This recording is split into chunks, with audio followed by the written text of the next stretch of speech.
تم یہاں چھوٹے خان کی دشمنی کے بدلے آئی ہو؟ یہ لو، یہ پہن کر تیار ہو، کیونکہ تمہیں خان کا بستر بھی گرم کرنا ہے۔ ملازمہ کے لہجے میں حقارت تھی۔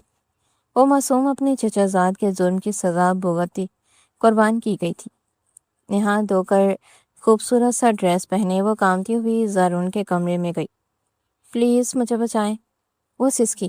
تم آج رات میری بیوی بنو، میں بچا لوں گا۔ اس 18 سالہ لڑکی کی بھیگی قمیض سے ابھرتی دھڑکنیں دیکھ کر ان پہ ہاتھ پھیرتا، ان کو مٹھیوں میں پکڑ کر محسوس کرتا، وہ اسے اپنے اوپر بٹھاتا، اس کو ہر پردے سے آزاد کر کے، اس کے نازیوں کو انگلیوں سے مسل کر اس کو گرم کرنے لگا، ضبط کھوتے وہ ان دھڑکنوں کی ابری گلابی ساخت کو اپنے لبوں سے۔ یہ مت بولو کہ تمہاری حیثیت یہاں ایک قیدی سے بڑھ کر نہیں ہے۔ خود کو سنبھالو، کیونکہ اب تمہیں خان کے اشاروں پر چلنا ہے۔ حویلی کی ملازمہ کی آواز میں زہر آلود حقارت تھی۔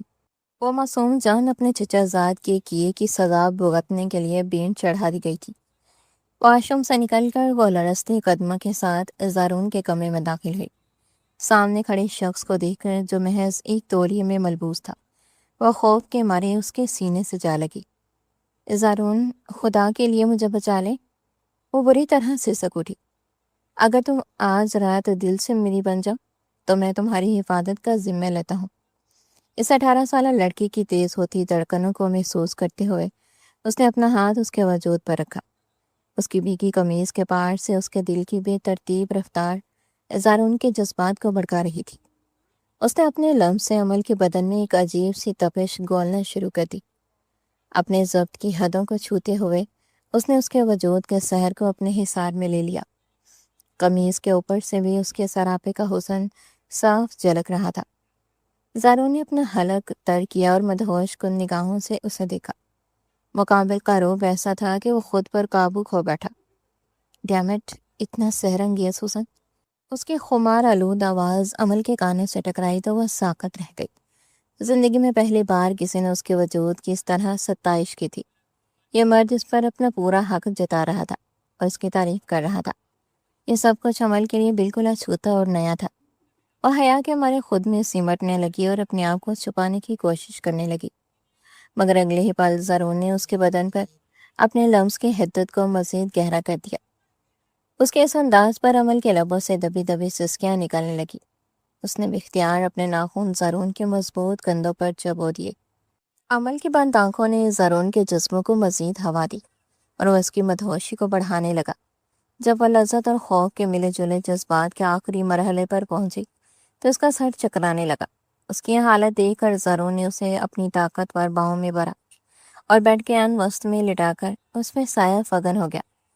اگلے ہی لمحے اس نے عمل کے وجود سے آخری حجاب بھی ہٹا دیا اور اس کے حسن کو بنا کسی پردے کے نہارنے لگا۔ عمل کا چہرہ شرم و تپش سے دہکتا ہوا انگارہ بن گیا۔ وہ محض 18 برس کی تھی، لیکن اپنے شوہر کی اس قربت کو روکنے کا حوصلہ اس میں نہیں تھا۔ اگر وہ اسے روک دیتی اور زارون کا لہجہ بدل جاتا تو وہ کہاں جاتی؟ وہ اس کا قانونی شوہر تھا اور اس کا حق تھا، اور اسے کیسے منع کرتی؟ زارون اس کے دل میں چلنے والے کشمکش سے بے خبر اس کے نازک سراپے کو دیکھنے میں مہو تھا۔ اس کی آنکھیں خمار سے بوجھل تھی۔ اس نے آہستہ سے اپنے ہاتھ آگے بڑھائے اور اس کی نازکی کو اپنے حصار میں لے لیا۔ عمل کے منہ سے ایک گہری آہ نکلی اور اس کے پورے وجود میں جیسے بجلی کا کوئی کرنٹ دوڑ گیا۔ زارون کے جذبات اب بفرے ہوئے دریا کی مان تھے۔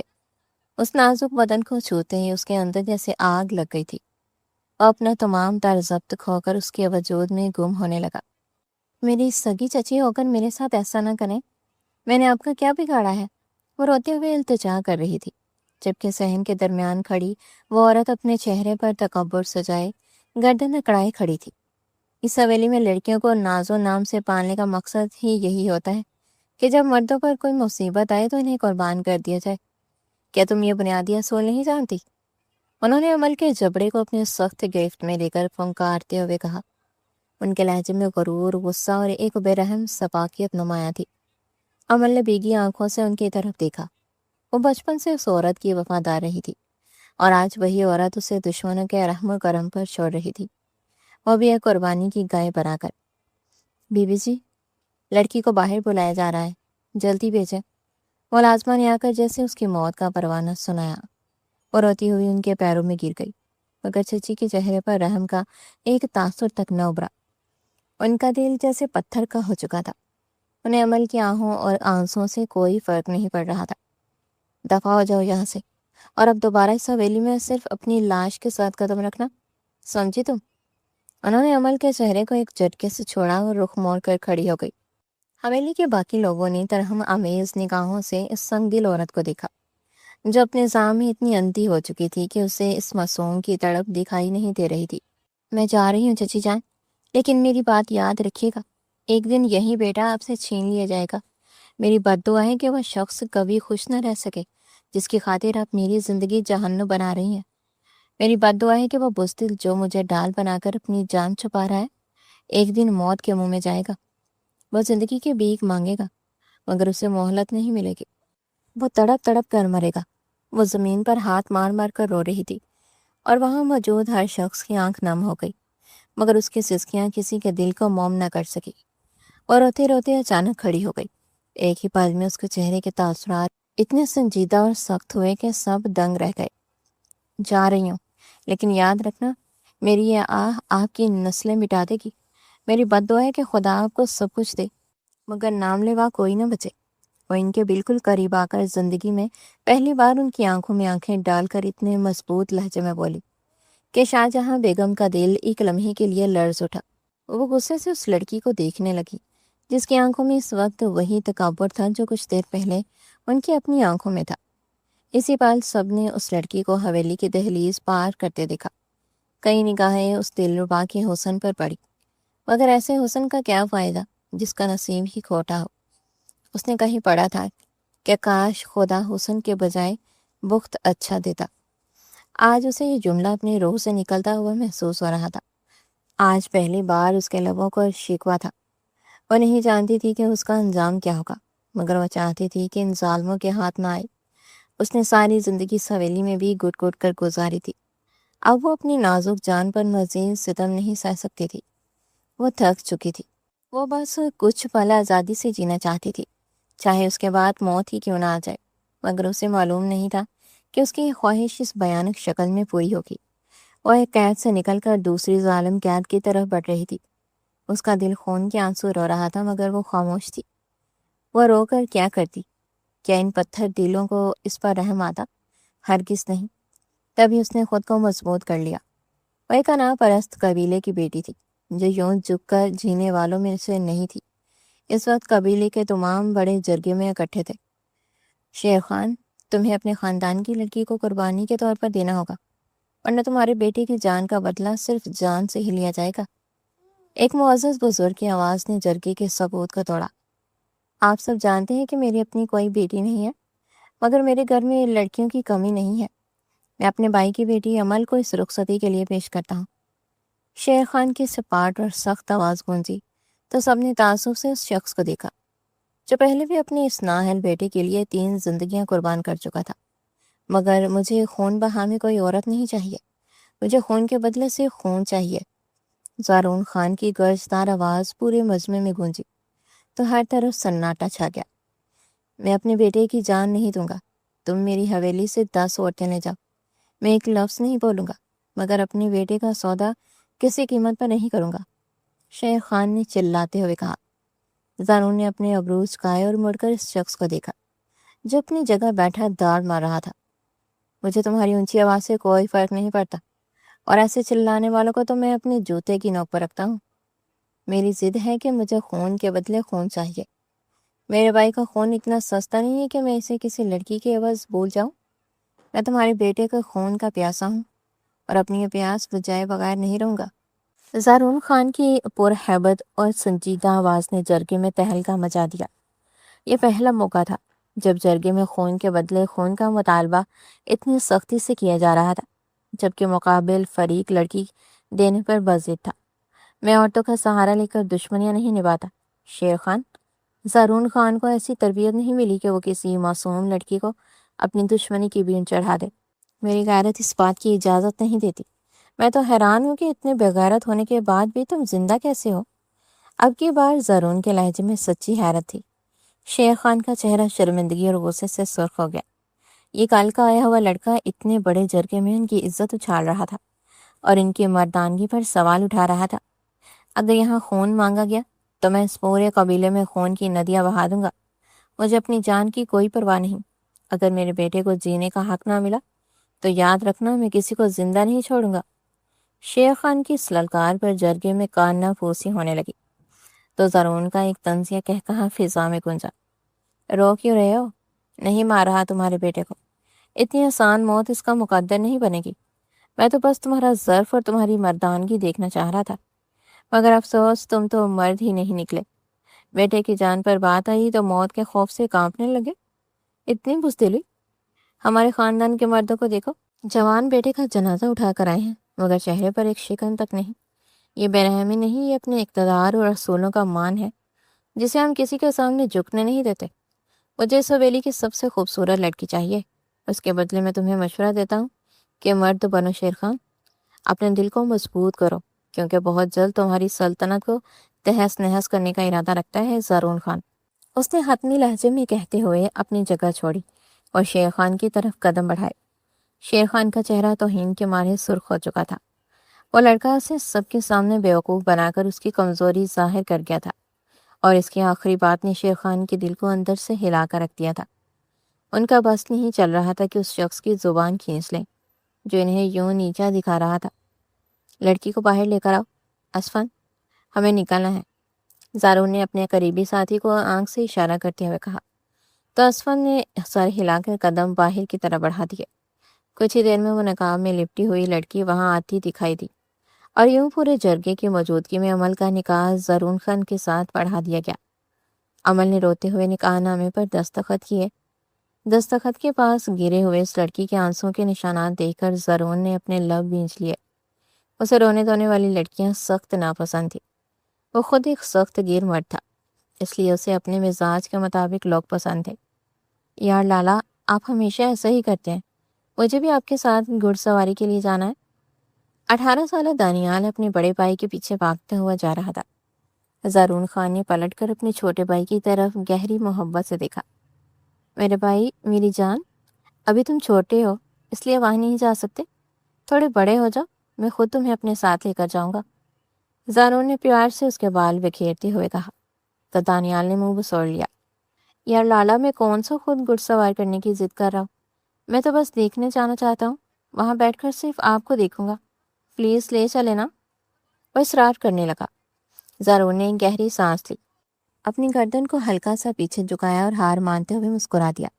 ٹھیک ہے میرے باپ، چلو، لیکن تم گارڈز کے سائے میں رہو گے، جانتے ہو نا ہماری کتنے دشمن ہیں۔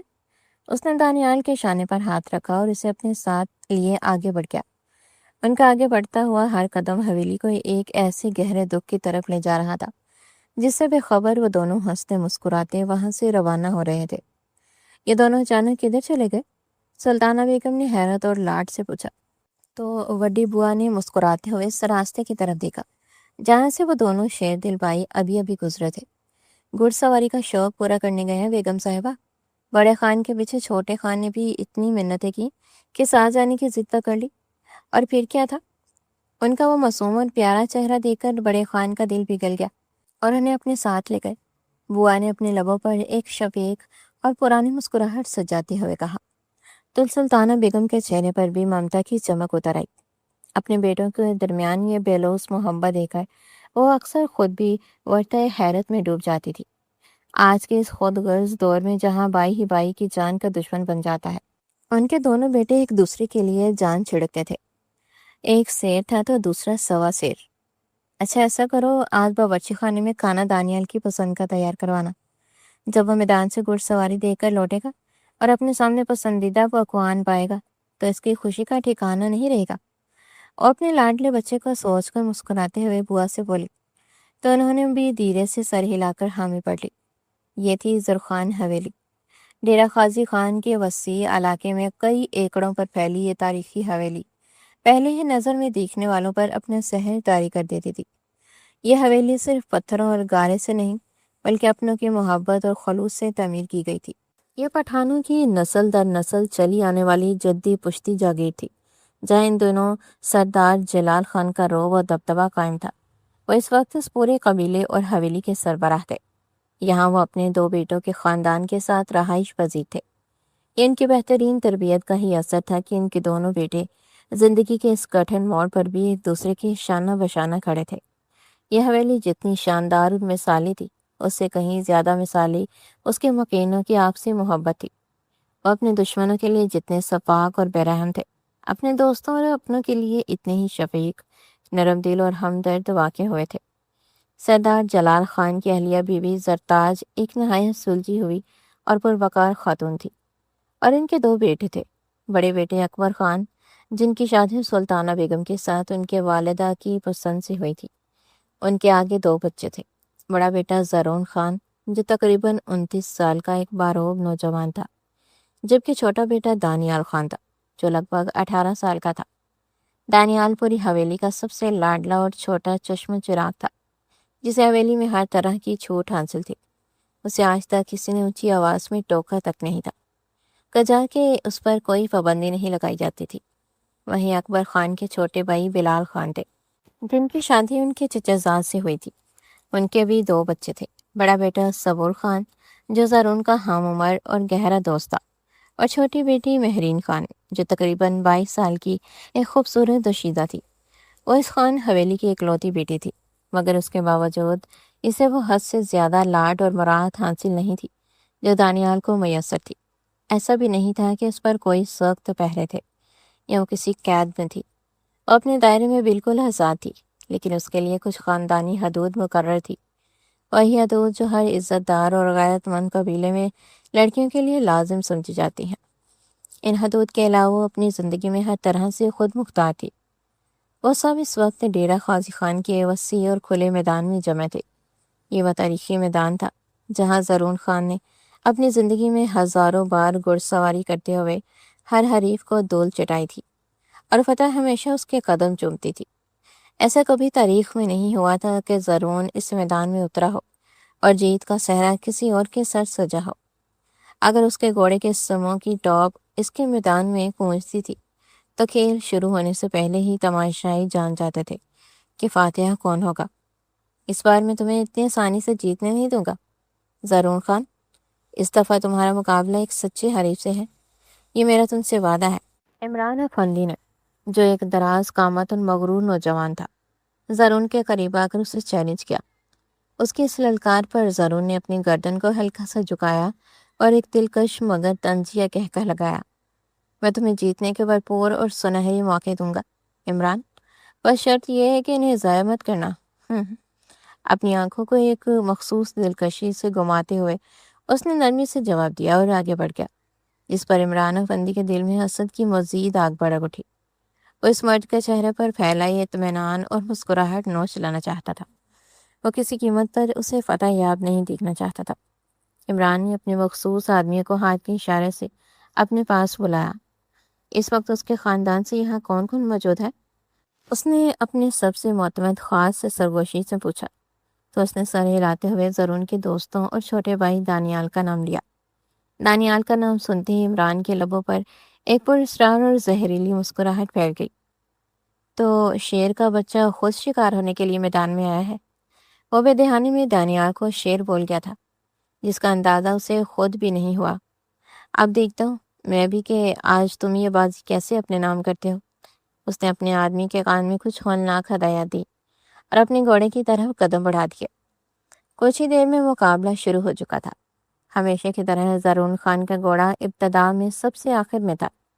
وہ شروع میں اپنے تمام حریفوں کو آگے نکلنے کا پورا موقع دیتا تھا، مگر سبھی جانتے تھے کہ جیسے ہی اس کے دماغ نے اسے اشارہ دیا، وہ اس کی رفتار سے سب کو کاٹتا ہوا آگے نکل جائے گا۔ اسی لیے کسی کے دل میں جیتنے کی کوئی سچی امنگ نہیں تھی سوائے عمران افندی کے۔ عمران کے چہرے پر پھیلی عجیب سی مسکراہٹ زرون کو کھٹک رہی تھی۔ نہ جانے کیوں اسے وہ تاثرات ٹھیک نہیں لگ رہے تھے۔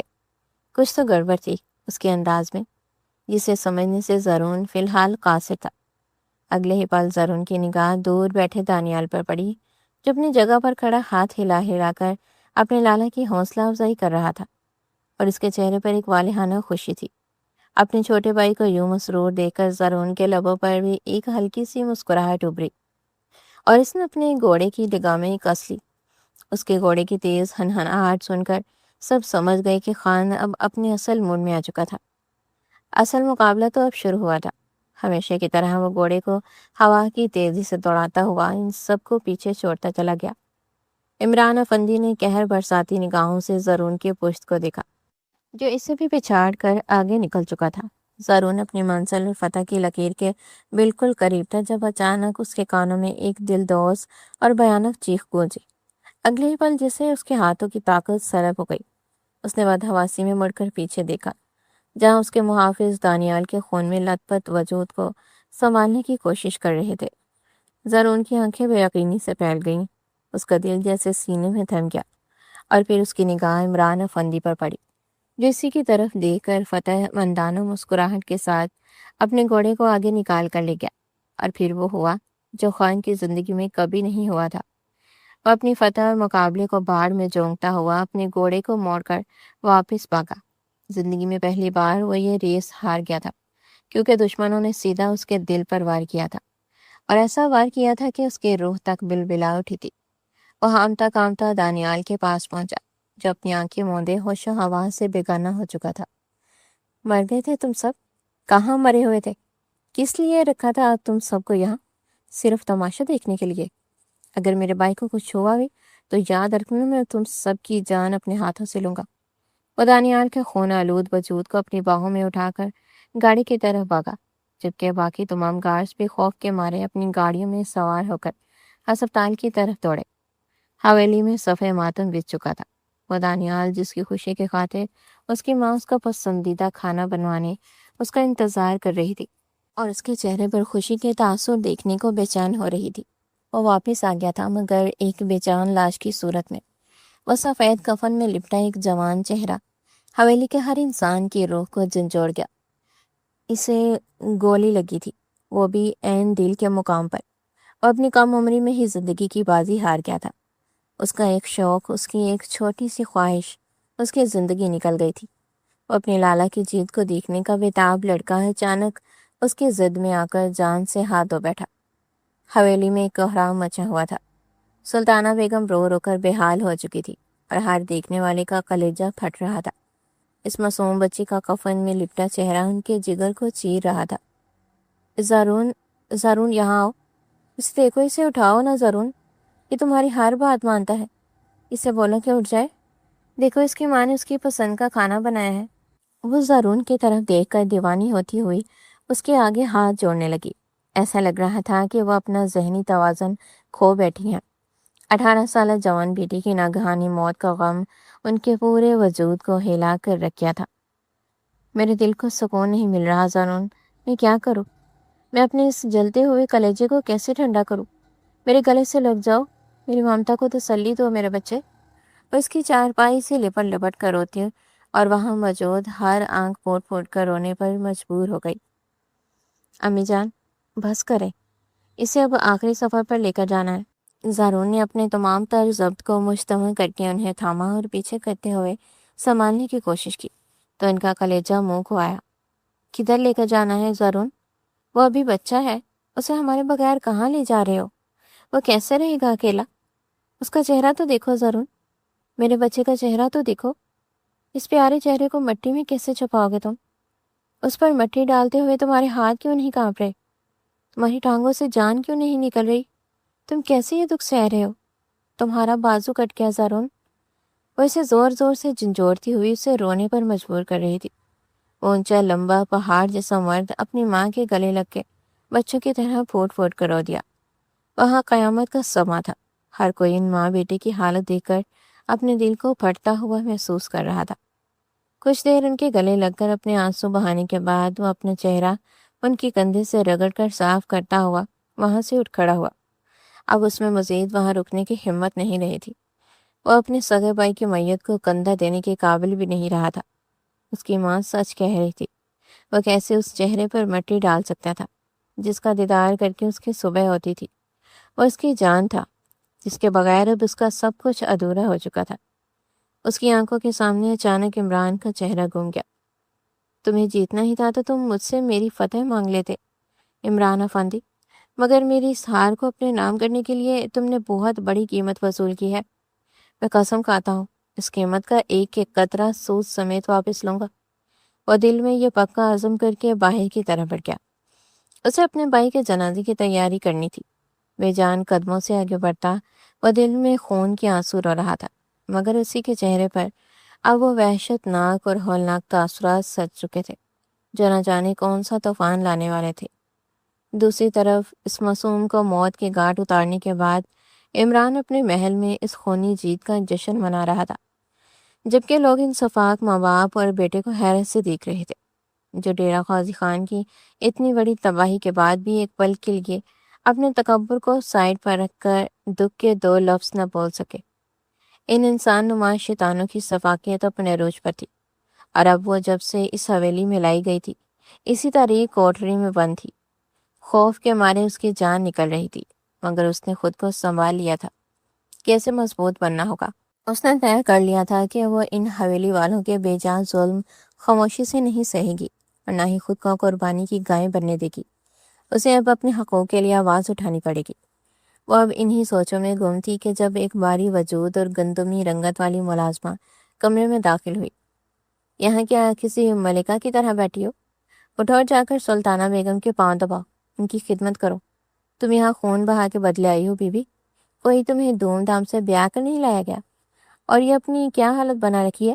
اٹھ کر اپنا حلیہ تبدیل کرو، ابھی تمہیں خان کے کمرے میں بھی جانا ہے، مگر تم تو یہیں آتے ہی اپنے حواس کو ہو رہی ہو۔ وہ ملازمہ کافی کڑک اور ابدار انداز میں بولتی ہوئی عمل کی جان نکال گئی۔ عمل کا رنگ خوف سے سفید پڑنے لگا۔ یہ ملازمہ کیا بکواس کر رہی تھی؟ خان کا کمرہ؟ اسے اپنے جسم سے جان نکلتی ہوئی محسوس ہوئی، مگر اس نے خود کو سنبھالا۔ بنا کچھ کہے وہ اس کے پیچھے چلنے لگی تو ملازمہ نے مڑ کر اسے گور کر دیکھا۔ خان کی حویلی لوٹنے کا وقت ہو گیا ہے، اس لیے تم بیگم صاحبہ کے پاس کل جانا۔ ابھی جاؤ اور اپنا حلیہ درست کرو، خان کو خلوت کا وقت بھی تو دینا ہے نا تم نے ابھی۔ ملازمہ کے لہجے میں تحقیر ہی تحقیر تھی۔ عمل نے اپنے لب بھینچ کر اس کی یہ کڑوی باتیں برداشت کی، مانا کہ وہ ایک مجرم قبیلے کی طرف سے بدلے میں آئی تھی، مگر اس کا یہ مطلب ہرگز نہیں تھا کہ وہ ایک نوکرانی اس کے ساتھ یہ سلوک کرے اور اس پر حاوی ہونے کی کوشش کرے۔ اس گھر کے مالکین اس کے ساتھ جو بھی رویہ رکھتے وہ اسے دیکھ لیتی، مگر یہ ایک ملازمہ اس پر چڑھائی کر رہی تھی جیسے کسی قیمت پر گوارا نہیں تھی۔ عمل یوں ہی ہار ماننے والی لڑکی نہیں تھی۔ آپ یہاں 2 منٹ انتظار کریں، میں ابھی اپنے کپڑے بدل کر آتی ہوں۔ مجھے حویلی کے کمروں کا زیادہ علم نہیں ہے، اس لیے آپ ہی مجھے بتا دینا کہ آپ کے خان کا کمرہ کون سا ہے۔ وہ اپنے چہرے پر انتہائی معصوم اور مصنوعی مسکراہٹ سے جاتے ہوئے بولی۔ ملازمہ جو پہلے بھڑکنے والی تھی اس کی پوری بات سن کر خاموش ہو گئی، رسوات میں سر ہلا دیا۔ اگلے ہی پل عمل غسل خانے میں داخل ہوئی، دروازہ بند کیا اور اس بدتمیز ملازمہ سے بدلہ لینے کا انوکھا طریقہ سوچنے لگی۔ وہ اس وقت یہ بالکل بول چکی تھی کہ وہ اس حویلی میں ایک قیدی یا قربانی کی گائے بن کر آئی ہے۔ اسے تو بس یہ یاد تھا کہ ایک نوکرانی نے اس کے ساتھ بدتمیزی کی تھی اور اسے اس کا حساب برابر کرنا تھا۔ وہ بدلہ چھوڑنے والوں میں سے نہیں تھی، وہ ایک انا پرست قبیلے کی پٹھانی تھی اور اتنی آسانی سے معاف کرنا اس کی فطرت میں نہیں تھا۔ کچھ دیر بعد وہ جان بوجھ کر کامتی ہوئی باہر آئی اور اس کے گیلے کپڑے اس کے بدن سے پوری طرح چمٹے ہوئے تھے، جنہیں نظر انداز کرتی ہوئی وہ ملازمہ کو چلنے کا اشارہ کر کے خود پر چادر ٹھیک سے اوڑھ کر باہر کی طرف بڑھ گئی۔ کچھ قدم آگے جا کر اس نے چلتی ہوئی ملازمہ کے پیر کے آگے اپنا پاؤں انتہائی مہارت سے اڑایا۔ اگلے ہی پل میں باری بھر کر ملازمہ توازن کھو کر بری طرح زمین پر منہ کے بل گری۔ عمل کا کہکہا بے ساختہ گونج اٹھا۔ وہ اس حویلی میں آنے والی شاید پہلی ایسی لڑکی تھی جو روئی نہیں تھی بلکہ کھلکھلا کر ہنس رہی تھی۔ ملازمہ نے شدید غصے سے اس کی طرف دیکھا تو عمل نے فوراً اپنے لبوں پر ہاتھ رکھ لیا۔ آپ اپنا وزن تھوڑا کم کر لیں تاکہ خود کو اچھے سے سنبھال سکیں۔ مجھے کیا سنبھالیں گی آپ سے تو اپنا آپ ہی نہیں سنبھل رہا۔ اپنے گیلے بالوں کو ایک مصنوعی جھٹکا دے کر وہ تیزی سے آگے بڑھی، جبکہ ملازمہ حیرت اور غصے سے اس کے پشت کو دیکھتی رہ گئی جو اب کسی مدد کے بغیر خود ہی کمروں کی طرف بڑھ رہی تھی۔ اگلے ہی پائل ہوئے اس شریر لڑکی کے پیچھے لپکی تاکہ اسے صحیح جگہ پہنچا سکے۔ وہ نہیں چاہتی تھی کہ اس لڑکی کی وجہ سے وہ مالکین کی نظر میں بری بنے، اس لیے بعد میں بدلہ لینے کا سوچ کر وہ اس کے پیچھے چل دی۔ ملازمہ سے بدلہ لے کر عمل کے دل کو تھوڑا سکون تو ملا، مگر اگلے ہی پل اسے خان کا خیال ستانے لگا۔ بے اختیار اس کی آنکھیں نم ہو گئی۔ کون ہوگا یہ خان؟ کاش کوئی خوبصورت سا نوجوان ہو تو زندگی گزارنا آسان ہو جائے گا۔ زارون نام سے تو ہینڈسم ہی لگتا ہے، مگر شکل اور نام سے بڑا فرق ہوتا ہے۔ وہ یہ فیصلہ کر چکی تھی کہ اگر وہ ڈرے گی تو اسے مزید ڈرایا جائے گا، اور اگر وہ ستم سہے گی تو ظلم کی حقدار بنے گی۔ اسی لیے اس نے سوچ لیا تھا کہ وہ ان حویلی والوں کے دلوں میں اپنے لیے جگہ بنائے گی۔ نکاح تو اب ہو ہی چکا تھا، تو کیوں نہ اس رشتے کو خلوص سے نبھایا جائے، مگر وہ لوگ اسے قبول کریں گے یا نہیں؟ اس سے وہ بالکل ناواقف تھی۔ سلطانہ بیگم تمہاری جان لے لیں گی، یہ بات یاد رکھنا۔ خان کے سارے ارمان آج ہی پورے کر دینا، کیونکہ دوبارہ تمہیں یہ قربت نصیب نہیں ہونی۔ پیچھے سے آتی ہوئی اسی ملازمہ نے اس کی سوچوں کا تسلسل توڑا تو امن کی آنکھیں حیرت سے پھیل گئی۔ کیا وہ واقعی یہاں مرنے والی تھی؟ اس کا سر بے اختیار نفل میں ہلا اور اگلے ہی پل وہ روتی ہوئی کانپتے وجود کے ساتھ زارون خان کے کمرے میں داخل ہو گئی۔ غسل سے نکلتا ہوا زارون اس وقت صرف ایک تولیے میں ملحوظ تھا۔ امل اپنے سامنے کھڑے اس باروب وجود کو دیکھ کر خوف کے مارے ایک ہی جھٹکے میں اس کے چوڑے سینے سے جا لگی اور اسے وہیں ساکت کر دیا۔ زارون مجھے بچا لیں پلیز۔ وہ بری طرح سسک اٹھی۔ اگلے ہی لمحے زارون نے اسے سختی سے خود سے دور دھکیلا۔ یہ کیا بدتمیزی ہے؟ وہ کرشتار آواز میں داڑا تو وہ سہم کر 2 قدم پیچھے ہٹ گئی۔ اس کو یوں خوف زدہ دیکھ کر زارون کا لہجہ خود بخود نرم پڑ گیا۔ وہ جانتا تھا کہ اس لڑکی کا کوئی قصور نہیں ہے اور وہ اپنے قبیلے میں ہمیشہ ظلم و ستم کا شکار رہی ہے۔ اس نے کہا کہ فوراً بعد اس کی تمام معلومات نکلوائی تھی، اور تبھی وہ فیصلہ کر چکا تھا کہ وہ اس معصوم پر نہ تو خود ظلم کرے گا اور نہ ہی کسی کو کرنے دے گا، کیونکہ گناہ اس کا نہیں بلکہ اس کے چچا زاد کا تھا۔ کس سے بچانا ہے تمہیں؟ وہ اس کے قریب آیا اور اس کے چہرے سے چادر ہٹا کر پوچھنے لگا، مگر جیسے ہی اس کی نظر عمل کے چہرے پر پڑی وہ وہیں گم ہو گیا۔ اس نے دنیا میں بہت سے حسین چہرے دیکھے تھے، مگر سامنے کھڑی اس لڑکی کے روپ نے اس کے دل کی دھڑکنوں کو جھنجھوڑ کر رکھ دیا۔ دل کی اس اچانک بغاوت پر وہ خود دنگ رہ گیا۔ آپ کی امی جان، وہ مجھے مارنا چاہتی ہیں، وہ روتے ہوئے بولی تو زارون کے ماتھے پر گہرے بل پڑ کر۔ ایسا کب ہوا تھا؟ اس کے گھر کا تو ہر فرد اس فونی بدل اور وینی کی رسم کے خلاف تھا، تو وہ رحم دل لوگ تھے۔ وہ جانتے تھے کہ بدلے میں آئی لڑکی بے قصور ہوتی ہے، وہ کسی بے گناہ کو سزا نہیں دینا چاہتے تھے، مگر اس کے منہ سے یہ بات سن کر واقعی حیران ہوا۔ کس نے کہا کہ وہ تمہیں نقصان پہنچانا چاہتی ہیں؟ اس نے اب روز کہا کر پوچھا تو عمل نے اپنے آنسو پہنچے۔ وہ جو موٹی گینڈے جیسی ملازمہ گئی، اس نے اپنی ناک سے کوڑ کر سسکتے ہوئے کہا تو اس کے منہ سے اس منفرد انداز بیان پر زارون کی ہنسی چھوٹنے لگی۔ ٹھیک ہے، میں تمہیں بچا لوں گا، مگر میری ایک شرط ہے۔ اس کے کان کے قریب جھک کر دھیمی آواز میں بولا تو عمل نے حیرت سے اس کی طرف دیکھا۔ کیسی شرط؟ وہ سوالیہ انداز میں پوچھنے لگی۔ زارون خان نے اس کے کان کے لوگ اپنے دانتوں کی گرفت میں لے کر ہلکا سا کھینچا، جس پر عمل کے لبوں سے ایک نازک سسکی نکل گئی۔ آزاد دل سے میری بیوی بن جاؤ اور مجھے میرا حق دے دو، پھر تمہیں اس حویلی میں کوئی کچھ نہیں کہے گا۔ اس نے اپنی شانے اچکا کر کہا تو عمل کی آنکھیں پھیل گئی اور اس کے گال میں ساختہ شرم سے سرخ ہو گئے۔ وہ اس کے ذومعنی بات کا مطلب بخوبی سمجھ گئی تھی۔ آپ بالکل پاگل ہیں، وہ لڑکھڑاتی ہوئی زبان میں بولی تو اس کے اس دلکش انداز کو دیکھ کر زارون بالکل بہہ گیا اور اس کے وجود کے مزید قریب ہو گیا، اور اگلے ہی پل اس کے سامنے امن کا وہ مومی موضوع تھا جس کی بھیگی ہوئی قمیض اس کے بدن سے چپک کر اس کے سراپے کو واضح کر رہی تھی۔ سرخ لباس میں لپٹا وہ حسن قمیض کے اوپر سے بھی جھلک رہا تھا۔ اس کی تیز ہوتی دھڑکنوں کو دیکھ کر زارون بے ساختہ اپنے حلق تر کیا اور محبت پر علم سے اسے چھونے لگا۔ مکامل کا روپ دیکھ کر وہ اپنے ہوش و حواس کھو بیٹھا تھا۔ ڈیمٹ، اتنا سحر انگیز حسن! اس کی خمار آلود آواز عمل کے کانوں سے ٹکرائی تو وہ بالکل ساکت رہ گئی۔ آج سے پہلے کسی نے اس کے سراپے کی اس طرح تعریف نہیں کی تھی۔ یہ مرد اس پر اپنا پورا حق جتا رہا تھا اور اس کے جسم کو والہانہ نگاہوں سے دیکھ رہا تھا، جو عمل کے لیے بالکل ایک نیا اور اچھیتا احساس تھا۔ وہ حیا کے مارے خود میں سمٹنے لگی اور اپنے آپ کو چھپانے کی کوشش کرنے لگی، مگر اگلے ہی لمحے زارون نے اس کی قمیض کو ہلکا سا اٹھا کر اس کے بدن پر اپنی انگلیوں کے پوروں سے وہ لمس بکھیر دیا جس نے عمل کے پورے وجود کو گرما دیا۔ اس کے اس انداز پر عمل کی دبی دبی سسکیاں کمرے کی فضا میں گونجنے لگی۔ اگلے پل اس نے زرین کے برہنہ اور مضبوط کندھے پر ہاتھ رکھ کر اپنے ناخن اس کی جلد میں چبو دیے۔ عمل کی بند آنکھوں کو دیکھ کر زرین کے جذبات کو مزید شہ ملی اور وہ اس کے وجود کو مزید شدت سے سہلاتا ہوا اس کی مدہوش کن سسکیاں نکلوانے لگا۔ جب وہ لذت و خمار کی آخری مرحلے پر پہنچی تو اس کا سر چکرانے لگا۔ اس کی یہ حالت دیکھ کر زرین نے اسے اپنی باہوں میں بھرا، بیڈ کے عین وسط میں لٹایا اور اس پر سائے وگن ہو گیا۔ اگلے لمحے اس نے اس کے وجود سے آخری حجاب بھی ہٹا دیا، اس کے حسن کو بنا کسی پردے کے نہارنے لگا۔ عمل کا چہرہ تب کا انگارہ بن گیا۔ وہ محض 18 برس کی تھی، لیکن اپنے شوہر کی طرف سے ملنے والے اس بے پناہ قربت کو روکنے کا حوصلہ اس میں نہیں تھا۔ اگر وہ اسے روک دیتی تو زرین کا لہجہ بدل جاتا، تو وہ کیا کرتی؟ وہ اس کے شوہر تھا اور اس کا حق تھا، وہ اسے کیسے منع کرتی؟ زرین اس کے دل میں چلنے والی کشمکش سے بے خبر اس کے نازک صرافے کو دیکھنے میں مہو تھا۔ اس کی آنکھیں خمار سے بوجھل تھی۔ اس نے آہستہ سے اپنے ہاتھ اوپر اٹھائے اور اس نازکی کو اپنے حصار میں لے لیا۔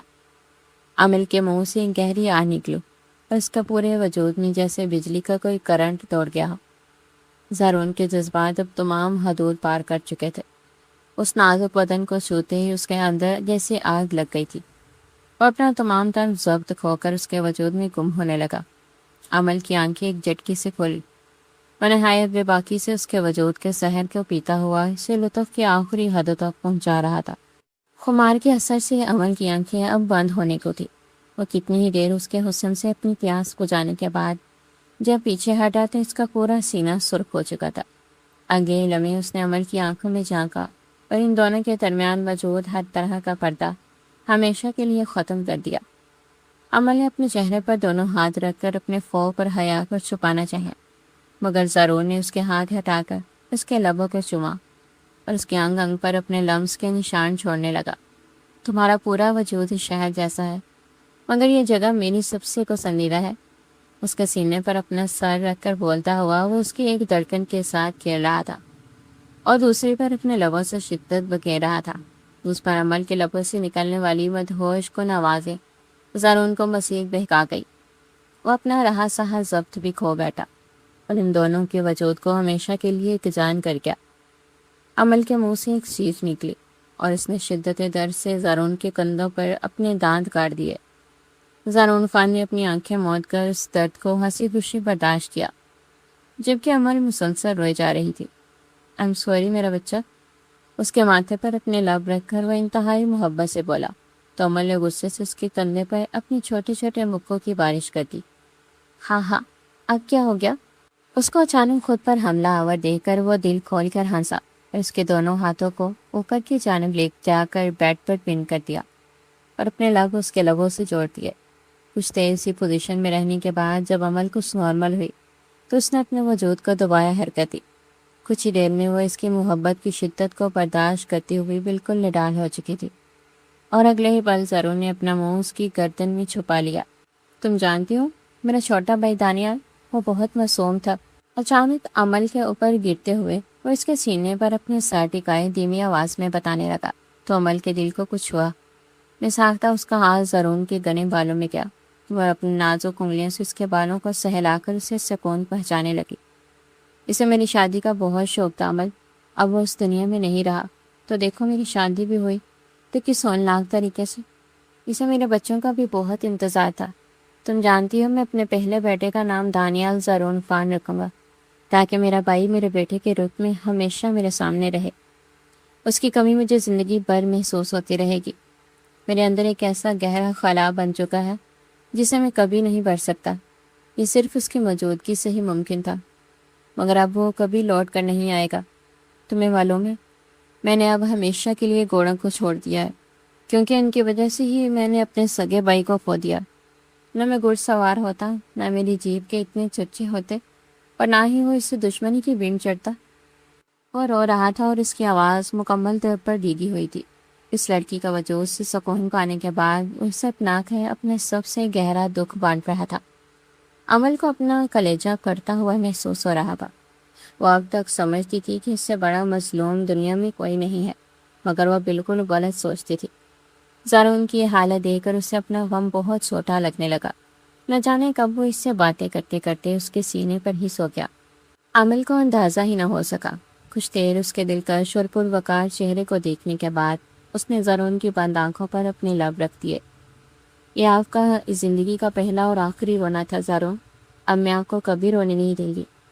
اس کے گال پر اپنے ہاتھ رکھ کر انتہائی محبت سے بولی تو وہ خوشگوار حیرت لیے اپنی آنکھیں کھول گیا۔ کیا کہا تم نے مجھے؟ اس کی آواز سن کر وہ بری طرح ہڑبڑا کر اسے دیکھنے لگی۔ تو کیا وہ سویا نہیں تھا؟ یہ سوچ کر یہ عمل کا رنگ اڑ گیا۔ وہ اسے چوم چکی تھی اور وہ سب کچھ جانتے ہوئے محسوس کر رہا تھا۔ عمل کا دل چاہا کہ زمین پھٹے اور وہ اس میں سما جائے۔ بولا نا، کیا کہا تم نے؟ اس نے عمل کے چومنے پر کوئی سوال نہیں کیا تھا، متبادل الفاظ کے بارے میں پوچھ رہا تھا۔ کب؟ کیا؟ وہ نہ سمجھ پڑنے لگی تو زارون نے اسے گور کر دیکھا۔ اب انجان مت بنا، تم نے ابھی مجھے کسی خاص نام سے پکارا تھا نا، دوبارہ کیا ہے؟ وہ اس کی کمر کے گرد اپنی گرفت مزید سخت کرتے ہوئے بولا تو عمل کا دل چاہا کہ کوئی جگہ ملے اور وہ چھپ جائے۔ میں نے کہا کہ میں آپ کو کبھی رونے نہیں دوں گی، وہ جھجکتے ہوئے بولی تو زارون کا موڈ بالکل خراب ہو گیا۔ اس کے علاوہ جو بولا تھا وہ کہو، اس نے اپنے دان کچکچا کر کہا تو وہ نہ سمجھی سے اپنے کہے ہوئے الفاظ پر غور کرنے لگی اور اصل بات سمجھ آتے ہی اپنے لب دان پر تلے دبا گئی۔ زارو، اس کا انداز انتہائی معصوم اور سوالیہ تھا۔ جب اگلے ہی پل زارون نے انتہائی خوشی سے اس کے لبوں کو چوما اور ایک بار پھر سے اپنے حساب میں لے لیا۔ یہ نام لے کر تم نے ایک بار پھر میرے جذبات کو جگا دیا عمل۔ اس کے اوپر سایہ فغن ہوتا ہوا دوبارہ اس کے وجود میں گم ہو گیا، جس پر عمل نے ہار مانتے ہوئے اپنی باہیں اس کے گرد حائل کر دی اور اپنا سر اس کے مضبوط کندھے پر ٹکا کر خود کو ایک بار پھر اس کے سپرد کر دیا۔ یہ رات پہلی ایسی رات تھی جب عمل خان سکون کی نیند سوئی تھی اور صبح جلدی اٹھنے کا اس کا کوئی ارادہ نہیں تھا۔ کچھ عرصہ گزر گیا، اب سب کچھ معمول کے مطابق چل رہا تھا اور عمل کی پوری زندگی بدل چکی تھی۔ وہ عمل جو اپنے چچا کے گھر ہمیشہ ظلم و ستم سہتی آئی تھی، یہاں خان حویلی میں اس کی دنیا بالکل بدل چکی تھی۔ وہ نہیں جانتی تھی کہ اسے یہاں اتنے شفیق اور محبت کرنے والے لوگ ملیں گے۔ اگر اسے پہلے علم ہوتا کہ اسے ایسا سسرال ملے گا تو وہ اس دن شاہ جہاں بیگم کے پیروں میں گر کر کبھی معافی نہ مانگتی، اور جب بھی اس ماضی کے وقت کو یاد کرتی تو خود کو کوستی تھی، بھلا کیا ضرورت تھی سنگ دل عورت کے قدموں میں گرنے کی؟ آخر وہ عورت چیز ہی کیا تھی؟ اس کی حویلی میں عمل کو کبھی ایک پل کا سکون نہیں ملا تھا، پھر بھی وہ اس کے سامنے جھک گئی تھی، مگر اس عورت کا غرور پھر بھی نہیں ٹوٹا تھا۔ شکر ہے تمہارے اسی تکبر کی وجہ سے تو میرا بلا ہو گیا، یہ عمل کے وہ الفاظ تھے جو اکثر تنہائی میں دہراتی تھی، جس پر زارون بس مسکرا کر نفنی سر ہلا دیتا تھا۔ بوا، کیا کر رہے ہیں آپ؟ وہ کچن میں داخل ہوئی تو بوا کو کھانا بناتے دیکھ کر پوچھنے لگی۔ بڑے خان حویلی لوٹ آئے ہیں نا، بس ان کے لیے ان کی پسند کا کھانا تیار کر رہی ہے، بوا نے اس نرم دل اور خوبصورت لڑکی کی طرح دیکھ کر محبت سے بھرپور لہجے میں کہا تو عمل نے حیرت سے اپنی آنکھیں پھاڑ لی۔ زارون آ گئے ہیں؟ کب؟ وہ حیران ہوئی جب اس کی بات کا جواب کچن میں داخل ہوئی مہرین خان نے دیا۔ پیر سے حویلی میں قدم رنجا فرما چکے ہیں اور تمہیں 2-3 بار یاد بھی کر چکے ہیں، وہ شرارت سے بولتی ہوئی عمل کو بوکلانے پر مجبور کر گئی۔ سچ بتا رہی ہوں مہرین، یہ شخص ایک دن ہمیں سڑک پر لے آئے گا، اس حساب سے یہ کاروبار میں سستی بھی کھاتا ہے۔ عمل کو لگا شاید زارون کو کام کی وجہ سے اتنی دیر ہو جاتی ہے، جب کام کم ہوگا تو پیسہ بھی تو کم ہی آئے گا۔ تم فکر مت کرو، اتنی آسانی سے تمہیں سڑک پر نہیں آنے دوں گا، اور اگر خدا نخواستہ تم آ بھی گئی تو جیسی تمہاری معصوم شکل ہے، لوگ تمہیں اچھا خاصا پیسہ بھیجیں گے، تم وہ سب جمع کرنا اور ایک نیا گھر خرید لینا، پھر مجھے بھی اپنے گھر بلا لینا۔ زارون نہ جانے کب کچن میں داخل ہوا تھا، جبھی اس کی بات سن کر اس نے طنزیہ لہجے میں جواب دیا اور آخر میں اپنا لہجہ فاسا پچکانا بنا لیا، جس پر عمل بالکل چم گئی۔ اسے اندازہ ہی نہیں تھا کہ زارون پیچھے کھڑا سب سن رہا ہے۔ آپ یہاں کیوں آ گئے؟ وہ ایک سیانی ہنسی ہنستے ہوئے بولی تو زارون نے اپنے ابروز پائے۔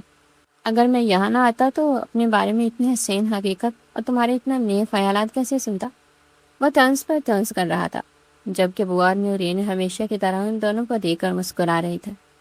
ان کی روز اس طرح کسی نہ کسی بات پر نوک چونک ہوتی رہتی تھی، جس کا آغاز تو میڈم عمل کرتی تھی، مگر پھر زارون خان اس کا اختتام اپنی مخصوص انداز میں کرتا تھا۔ اس عرصے میں ان دونوں کا رشتہ کافی حد تک بدل چکا تھا۔ وہ میاں بیوی کام اور گہرے دوست سے زیادہ لگتے تھے، جبکہ صبور اور مہرین کے ساتھ بھی عمل کی بہت اچھی دوستی ہو چکی تھی۔ سب کچھ بالکل ٹھیک اور نارمل چل رہا تھا، جبکہ وہ اپنی پرانی حویلی کبھی واپس نہیں گئی تھی اور نہ ہی اس نے کبھی جانے کی خواہش ظاہر کی تھی۔ اسے اچھی طرح یاد تھا کہ شاہ جہاں بیگم نے کہا تھا کہ اس حویلی میں اب صرف اس کی لاش ہی آنی چاہیے، اور وہ یہ بات اب تک اپنے دل سے لگا کر بیٹھی تھی کہ اس کی لاش بھی اس ظالم حویلی میں نہیں جانی چاہیے۔ رہی بات عمران افندی کی، تو اس کی بھی شادی ہونے والی تھی، مگر اس کے اوپر آنے والی ناگہانی مصیبتوں نے اس کے کئی رشتے توڑوا دیے تھے۔ ہر دوسرے دن اس پر کوئی نہ کوئی پراسرار حملہ ہو جاتا تھا۔ سب حیران تھے کہ اس کے ساتھ ایسا کیوں ہو رہا تھا اور یہ سب کر کون رہا تھا۔ یہ راز آج تک کوئی نہیں جان پایا تھا۔ عمران کے جسم کے کافی اعضاء ناکارہ ہو چکے تھے، مگر مارنے والے کو اس پر ذرا بھی رحم نہیں آ رہا تھا۔ اور محض چند دنوں کا مہمان تھا، کیونکہ زرون اسے ایک ہی بار میں ختم کرنے کی بجائے سسک سسک کر مارنا چاہتا تھا، اور اسے تڑپتے ہوئے دیکھنا چاہتا تھا۔ جب عمران درد سے سسکتا تھا تو زرون خان کے دل کو ایک عجیب سا سکون ملتا تھا۔ کئی بار شیر خان زرون کی دہلیز پر آ چکا تھا، کیونکہ وہ اندر سے جانتا تھا کہ اس کے بیٹے کے ساتھ یہ سب زرون ہی کر رہا ہے، مگر زرون خان نے اسے ملنے سے صاف انکار کر دیا تھا۔ وہ اس سے ملاقات نہیں کر رہا تھا، اور یہ بات شیر خان کو مزید اذیت میں دھکیل رہی تھی۔ اس کا بیٹا راتوں کو روتا تھا، تڑپتا تھا، مگر کوئی اس کی مدد کرنے والا نہیں تھا۔ وہ پولیس کی مدد بھی نہیں لے سکتے تھے، کیونکہ زرون پر محض شک تھا۔ کوئی ایک بھی ثبوت ان کے ہاتھ نہیں لگا تھا جس سے وہ اپنا شک یقین میں بدل سکتے۔ یوں ہی دن گزرتے جا رہے تھے، اور رفتہ رفتہ عمران افندی موت کے منہ کی طرف بڑھتا جا رہا تھا۔ وہ اس کا بھی شدید اذیت کا شکار ہو چکا تھا کہ وہ خود اپنی موت کی دعائیں مانگتا تھا، مگر موت بھی اس پر رحم نہیں کھا رہی تھی۔ شاہ جہاں بیگم کو اب اس مظلوم لڑکی کی وہ ہولناک بددعا یاد آتی تھی۔ انہیں اب پکا یقین ہو گیا تھا کہ ان کے بیٹے کو عمل کی ہی آہ لگی ہے۔ ایک دن شاہ جہاں بیگم خود چل کر خان حویلی آئیں اور زرون کے قدموں میں گر کر روتے ہوئے اپنی بیٹی کے لیے معافی مانگنے لگی، مگر زرون بنا کسی رحم کے مسلسل نفی میں سائے ہلا رہا تھا، جبکہ عمل جیسی نرم دل لڑکی کا دل یہ منظر دیکھ کر پگھل گیا۔ اگلے ہی پل وہ آگے بڑھی، انہیں سہارا دے کر اٹھایا اور اپنے سامنے کھڑا کیا۔ اگر آپ کے بیٹے کو یہ سب نقصان ہماری وجہ سے پہنچ رہا ہے تو میں وعدہ کرتی ہوں کہ آج کے بعد آپ کے بیٹے کو کوئی نقصان نہیں پہنچے گا۔ وہ معصوم لڑکی یہ وعدہ کرتے ہوئے اپنے شوہر کی طرف دیکھنا بھول گئی تھی۔ اگر وہ اس وقت زرون کے چہرے کے تاثرات دیکھ لیتی تو یقیناً اتنا بڑا فیصلہ کبھی نہ کرتی۔ وہ عورت ہے جس کا غرور آج خاک میں مل چکا تھا۔ اس کے اپنی اولاد کے کرتوتوں نے اس کا تکبر توڑ ڈالا تھا۔ وہ عورت جس نے کبھی لڑکیوں پر رحم نہیں کھایا تھا اور عمل کو اپنی بیٹی کی جان کے بدلے قربان کر دیا تھا، آج اسی کا بیٹا اس لڑکی کے رحم و کرم پر محفوظ ہوا تھا۔ وقت نے انہیں مار گرایا تھا، اور وقت ہی انہیں اس لڑکی کے قدموں میں لے آیا تھا جو کبھی ان کے سامنے گر پڑاتی تھی۔ آپ میری بات کیوں نہیں سمجھ رہے؟ امن نے روحان سے لہجے میں کہا، تو زرون نے اپنا رخ بدل دیا۔ ٹھیک ہے، میں سمجھ گیا ہوں، تم اب یہاں سے جاؤ، مجھے اس موضوع پر مزید کوئی بات نہیں کرنی۔ دیکھیں زرون، آپ نے اب تک اسے مرنے کے قریب لا چھوڑا ہے، وہ ویسے بھی بہت جلد مر جائے گا۔ ایک مرتے ہوئے انسان کو مزید مار کر کیوں اپنے ہاتھوں کو اس کے گندے خون سے رنگنا چاہتے ہیں؟ اس نے زرون کے گال کو اپنا ہاتھ رکھ کر پیار سے پوچھا، تو زرون کا دل پگھلنے لگا۔ وہ اتنی گہری اور سچی باتیں کرتی تھی کہ وہ نہ چاہتے ہوئے بھی اس کی باتوں کے سحر میں آ جاتا تھا۔ تو پھر اب کیا چاہتی ہو تم؟ اس نے عمل سے پوچھا، جو محبت پاش نظروں سے اسے دیکھ رہی تھی۔ صرف یہی کہ اب اس کا معاملہ اللہ کے سپرد کر دیا جائے۔ اب آپ ظالم نہیں بنیں گے اور نہ ہی اس پر مزید کچھ ستم کریں گے۔ اللہ سب سے بہترین انتقام لینے والا ہے۔ کمرے میں مدھم روشنی پھیلی ہوئی تھی، اور باہر بارش کی ہلکی ہلکی بوندیں کھڑکی کے شیشوں پر دستک دے رہی تھی۔ زرون دن بھر کی تھکن اور الجھنوں کو اپنے چہرے پر سجائے بیڈ پر آ کر بیٹھا تو عمل کے دل میں ایک ٹیس سی اٹھی۔ وہ خاموشی سے اس کے پاس آئی اور اس کے شانوں پر ہاتھ رکھ دیا۔ وہ اس کے سر کے بالوں کو اپنے نرم ہاتھ سے سنوارتی محبت سے اسے سمجھانے لگی۔